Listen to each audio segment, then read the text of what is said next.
नमस्कार दोस्तों, युक्ति आईएएस में आपका हार्दिक स्वागत है। आज है 2 जून और आज आप लोग को जो डीएनए से रिलेटेड क्वेश्चन दिया गया था उस क्वेश्चन का एनालिसिस करूंगा। 4 टॉपिक टोटल दिए गए थे आप लोगों को, 4 टॉपिक से 4 क्वेश्चन दिए गए हैं। उस क्वेश्चन का एनालिसिस करना बाकी है, मैं कर रहा हूँ।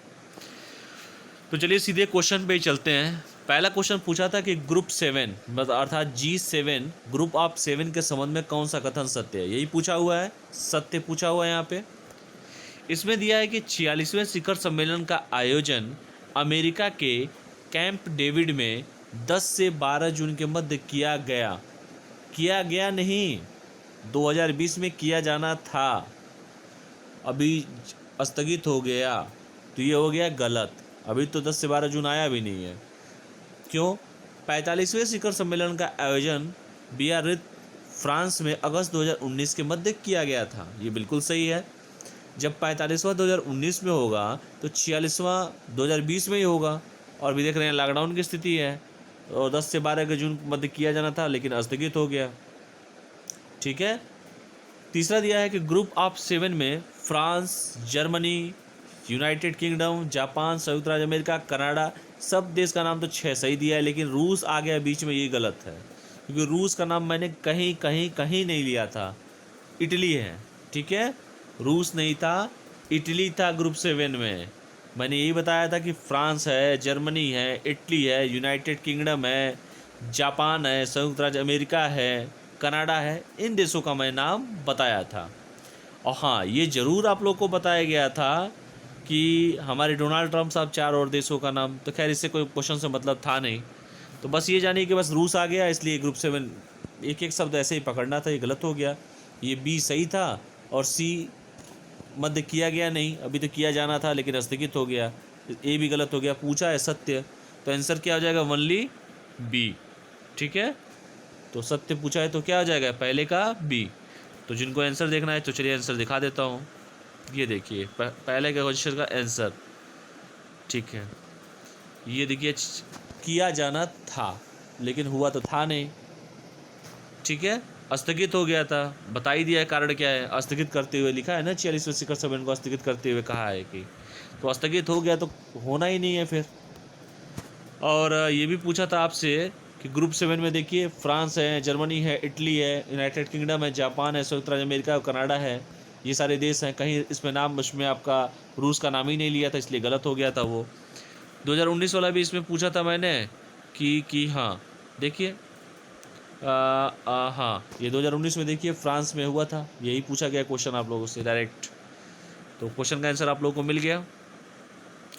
चलिए हम चलते हैं आज के दूसरे क्वेश्चन पे। थर्ड मतलब terminal high altitude area defence के संबंध में कौन सा कथन सत्य है, यही पूछा है, सत्य। तो चलिए सत्य की खोज करते हैं। इसे विश्व की सबसे सर्वश्रेष्ठ मिसाइल रक्षा प्रणालियों में से गिना जाता है, क्या ये सही है? थर्ड जो है विश्व की सर्वश्रेष्ठ रक्षा प्रणालियों में से एक है, यही पढ़ाया था आप लोगों को। यस, बिल्कुल सही है। यह 200 किलोमीटर दूर तक और 150 किलोमीटर की ऊंचाई तक मार करने में सक्षम है, कन्फर्म है? हाँ सर, बिल्कुल सही है।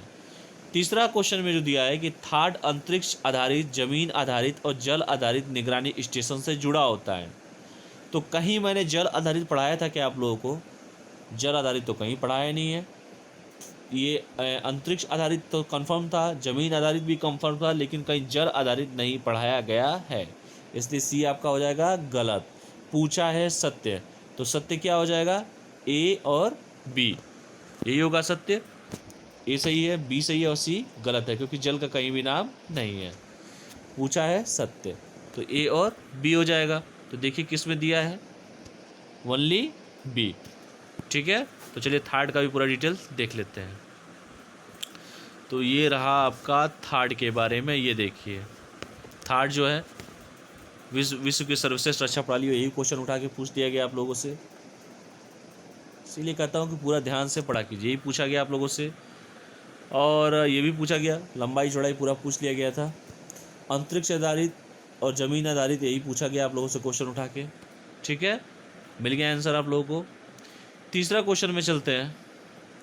राष्ट्रीय आर्टिफिशियल इंटेलिजेंस पोर्टल के संबंध में कौन सा कथन सत्य है, यही पूछा है। राष्ट्रीय आर्टिफिशियल इंटेलिजेंस के बारे में। पहला पूछा है कि स्कूली शिक्षा और साक्षरता विभाग मानव संसाधन विकास मंत्रालय के समर्थन से शुरू किया गया है। क्या यह कहीं मैंने पढ़ाया था आप लोगों को? नहीं, बिल्कुल गलत है। दूसरा है कि राज्य शिक्षा विभागों को पात्रता मानदंडों के अनुसार शिक्षकों को मनोनीत करने में, शिक्षकों को तो कहीं बात ही मैंने इसमें नहीं किया था, ये भी हो गया गलत। तो आंसर क्या हो जाएगा? सत्य पूछा है, दोनों तो सत्य निकल गए, तो आंसर हो जाएगा आपका डी। ठीक है, तो चलिए मैं इसको दिखा देता हूँ। राष्ट्रीय आर्टिफिशियल इंटेलिजेंस देख लीजिए आप लोग, नहीं देखेंगे तो फिर कहेंगे लोग कि सब दिखाते नहीं हैं। राष्ट्रीय आर्टिफिशियल इंटेलिजेंस, ये देखिए, यही था, इनके द्वारा शुरू किया गया था। ठीक है, इसमें कई शिक्षकों का नाम कहीं मैंने बताया आप लोगों को, समझ में आ गया? तो चलिए हम अगला चलते हैं, चौथा क्वेश्चन पे। तो तीसरे का आपका क्या हो जाएगा? ए भी गलत है और बी भी गलत है, तो आंसर हो जाएगा डी। चौथा है कि रिस्पॉन्सिबल एआई फॉर यूथ के संबंध में कौन सा कथन सत्य है? यही पूछा है। इस पोर्टल को इलेक्ट्रॉनिक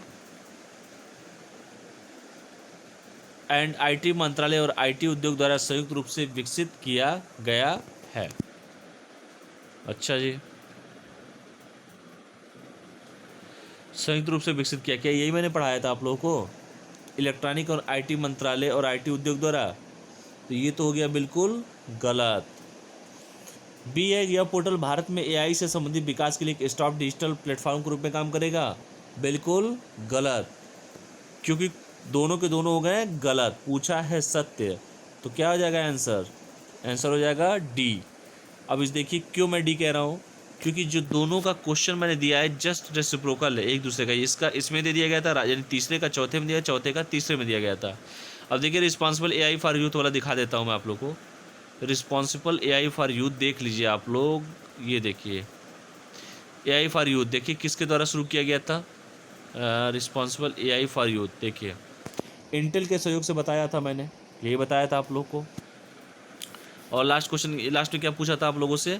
यह पोर्टल भारत में एआई से संबंधित विकास के लिए, तो ये तो एआई में स्टाफ डिजिटल, तो इसमें पढ़ाया गया आप लोगों को। स्टाफ डिजिटल जो है वो तो मैंने आपको इसमें पढ़ाया था,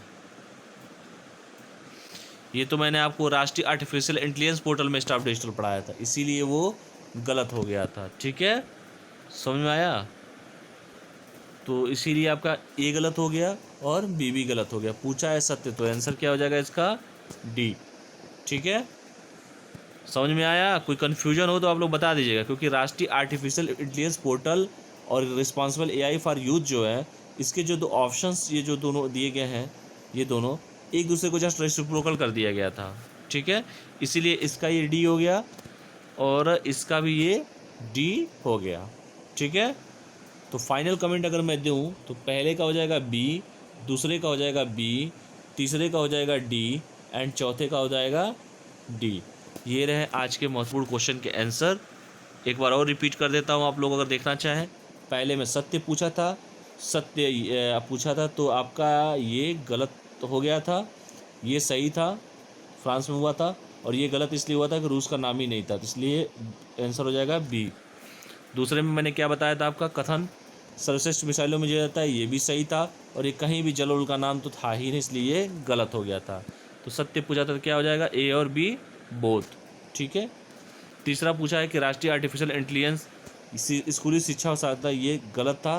राज्य शिक्षा विभाग को पात्र शिक्षकों के बारे में कहीं मैंने बात ही नहीं किया था इस वाले में, राष्ट्रीय आर्टिफिशियल इंटेलिजेंस में, तो ये हो जाएगा तीसरे का डी।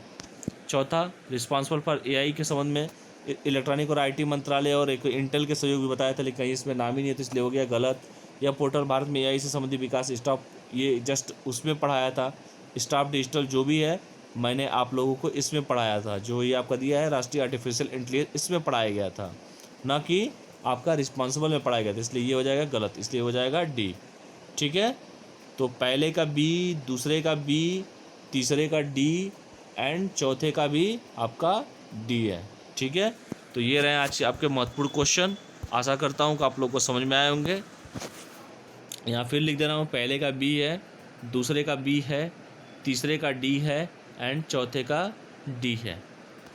ये रहा आज का एनालिसिस। आशा कर रहा हूँ कि आप लोग को समझ में आया होगा। तो चलिए कल फिर मिलते हैं एक नए DNA के साथ। तब तक के लिए आप पढ़ाई कीजिए, स्वस्थ रहिए, मस्त रहिए और पढ़ाई कीजिए। Good night.